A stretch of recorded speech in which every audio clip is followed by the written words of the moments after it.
so right in front of us is the old State House, the seat of colonial power, built in 1713.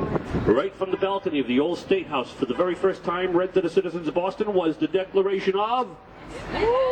Every year, on the 4th of July, 10 o'clock in the morning, they reread the Declaration of Independence from that balcony to the citizens of Boston. Matter of fact, during our bicentennial, the Queen of England came over here, and she addressed the city of Boston from in front of the old State House. And when she was all done giving her address, she asked if she could have it all back. Of course, we gracefully declined. You know what they're using this building for today? Upstairs, it's a museum. It's got like flintlock pistols and swords and dioramas and all kinds of stuff. And downstairs below the building, it's a subway stop for the Orange Line, believe it or not. Okay, here we go. Right here, this intersection right in front of us, this is where the Boston Massacre transpired. This is where 8 British soldiers opened fire on a crowd of Bostonians, killing 5. And right in front of us, your kids back there, kids, see the building with the 12 columns? You know what that is, kids? It's the school administration building. Yay! Built on the site of the first jail in the city of Boston. That's kind of ironic, isn't it, huh? That's kind of ironic. Oh, guys, check this out. Just up ahead of us, on the right, is the largest tea kettle in the city. It's been hanging around here since 1873. If this kettle could hold tea, it would hold just over 227 gallons. That's enough tea to last the average British household for 2.5 days. It's kind of ironic that it's hanging over Starbucks coffee now, isn't it? Okay, guys, just ahead of us and on the left is the oldest burying ground in our city. This is called King's Chapel Burying Ground. Buried in here, the first colonial governor, Jonathan Winthrop. Also buried in here is William Dawes, the other rider with Paul Revere on the night of the Midnight Ride. And folks, it's a little-known fact. A little-known fact. The guy that invented the crossword puzzle, Ebenezer Spelling, he's buried in there too, you know. Yeah, look, he's 6 down. Or across. Ebenezer Spelling. I love it. Finally somebody caught on to me. Okay. God bless you, girl. God bless you, girl. Somebody was listening. Somebody was listening. I'm liking it. I'm liking it. Usually, sometimes it goes whoop, right over the head. So it's just amazing sometimes. Not a girl. Not a girl.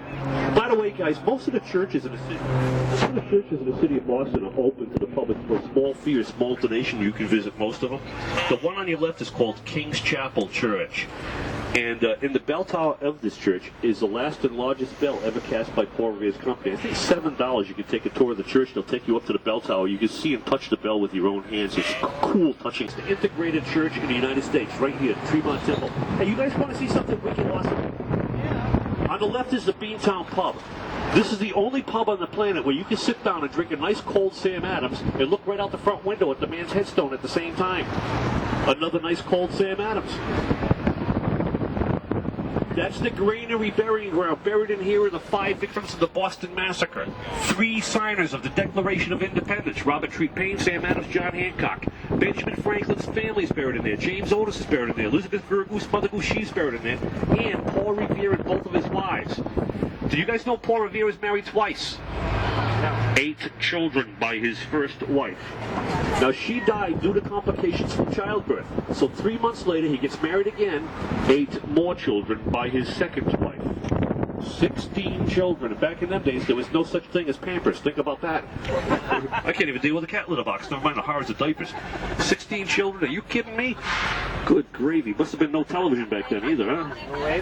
Guys, this is the Boston Common right here. Looking through the trees ahead of you to the right, there's a little building in there.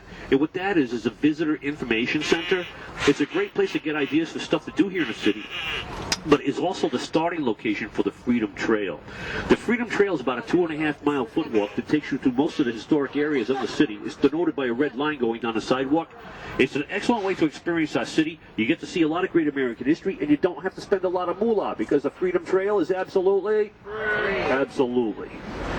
By the way, if you happen to be walking around the city of Boston, a lot of times they'll have folks dressed up in period costume, and they'll take you through these old burying grounds and stuff, and they'll give you a lot of detailed information on who's buried in these burying grounds and their historical significance. It can be a lot of fun to do, and I can highly recommend that as well. Anybody on board thinking about walking the Freedom Trail? I recommend the Freedom Trail to all my friends and relatives when they come visit. Okay, let's see what we got here. Okay, not this light, but the very next light. If I were to take a left, Now we'll take us down into the heart of Chinatown. Straight ahead, Emerson College. Beyond Emerson College is the theater. If you guys are looking for something to do in the evening, the theater district is a place to go. A lot of good shows in town. Hey guys, look on the corner. Another Dunkin' Donuts. I actually had a city official on board my duck explain to me the reason why there's so many Dunkin' Donuts all throughout the city of Boston is because they're trying to keep all the cops evenly dispersed. On the right, the Central Burying Ground. Many of the British soldiers killed at the Battle of Bunkers Hill are buried in here. You know who else is buried in here? A fellow by the name of Gilbert Stuart. He's the guy that did the portrait of George Washington we now see on the $1 bill. Some of his paintings hang at the Museum of Fine Arts right here in Boston. The alley on the left. Many years ago, the alley was a street. Right down the street is where Edgar Allan Poe was born. Yeah, happy-go-lucky guy he was, huh? And this is Beacon Street, Beacon Hill. These houses are very valuable, built in the early 1800s. Did you guys know that one of these houses at the base of Beacon Hill sold 9 years ago for $16 million? I mean, for $16 million, wouldn't you want a horse corral and a few acres? So think about this. Up the top of Beacon Hill, about a block over to the left, is a very exclusive area called Lewisburg Square. Does anybody on board have? There's a statue of Darth Vader. I am your father. The white wings of the State House, that's not part of the original Charles Bulfinch design. Just the red brick portion of the building, that's the original Charles Bulfinch design. The white wings were added around World War I, which would have been 1914 to 1918. The original Charles Bulfinch design, like I said, the cornerstone was laid in 1795 by Sam Adams and Paul Revere. At the top of the stairs on your left is a statue of John F. Kennedy, 35th president. The grounds used to be open to the public. You used to be able to walk through the grounds, but since 9/11, the grounds have been closed to the public. I had hoped that maybe they'd reopen them again, but it hasn't happened as of yet. Now, ladies and gentlemen, directly across the street from the State House, on your right, you will see the Robert Gould Shaw Memorial. Robert Gould Shaw was the white regimental leader of the 54th Regiment, the first all-black volunteer regiment to fight for the Union Army during the Civil War. If anybody on board has seen a movie called Glory, it was based on the 54th. And let's see what else we got here. Fallen police officers and our fallen firefighters. The building on the corner to the right, this is 122 Bowdoin Street. The significance of 122 Bowdoin, the third floor of this building is where John F. Kennedy claimed his residence when he was running for Congress, even though he was living in Palm Beach, Florida at the time. You want to know something? He actually maintained that as his residence throughout his entire political career. Matter of fact, at the time of JFK's death, on his driver's license, it read 122 Bowdoin Street, Boston, Massachusetts. This is the northern slope of Beacon Hill. Northern slope of Beacon Hill. The whole area ahead of us to the right, once known as Scollay Square, Boston's adult entertainment district. They had bars, they had tattoo parlors, they had burlesque halls. But don't worry, back in the 1960s they got rid of all the greed, they got rid of all the crime, and they got rid of all the corruption. They tore down Scollay Square and replaced it with government buildings. Did a good job, didn't they? I think so too. It's kind of a tough light here, this red light, but we'll do the best we can with it. The light's going to stay red, but it's going to throw me a green arrow, and it makes it look like you're driving through the red light, but you're actually going on a green arrow. Sometimes these people in front of us don't always realize, so you have to give them a reminder sometimes. We'll talk about the Cable State Bridge later on, and we're actually going to get a better look at that from the river, okay? So I'm going to leave that for later on. Spalding Rehab, right over here ahead of us to the right, largest rehabilitation hospital in the U.S. And the building on the left, look at this thing, folks. Look at this thing. Private gymnasiums, air conditioning. Can you guys see the vertical blinds in the windows? Those are...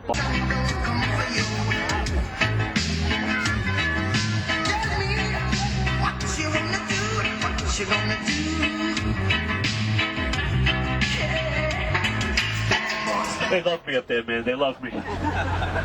I know they love me. They're always telling me that I'm number one, so I'm pretty sure they like me. So you guys want to see this bad boy? Splash some advice. If you want to check out the Museum of Science, ladies and gentlemen, you really got to get over here early.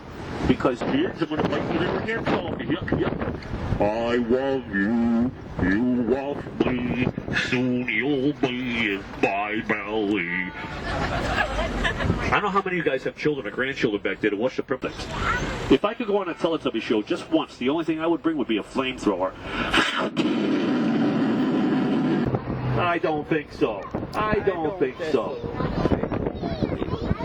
They're just trying to brainwash these poor kids into eating broccoli and stuff like that. They don't fool me. Next thing you know, they're going to get rid of Oscar the Grouch. What, are they going to turn him into Oscar the Happy? Give me a break. Okay, guys, check this out.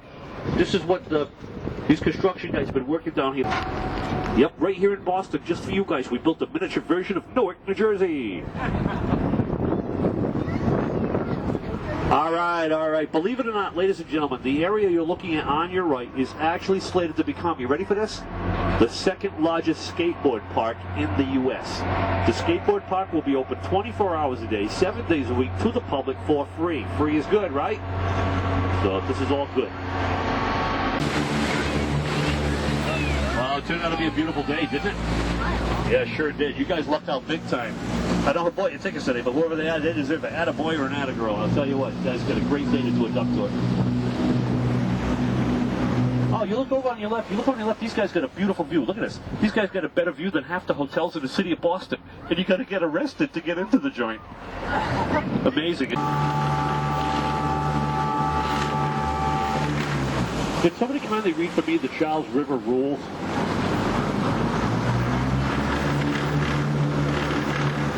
Ladies and gentlemen, welcome to the Charles River. By the way, all the properties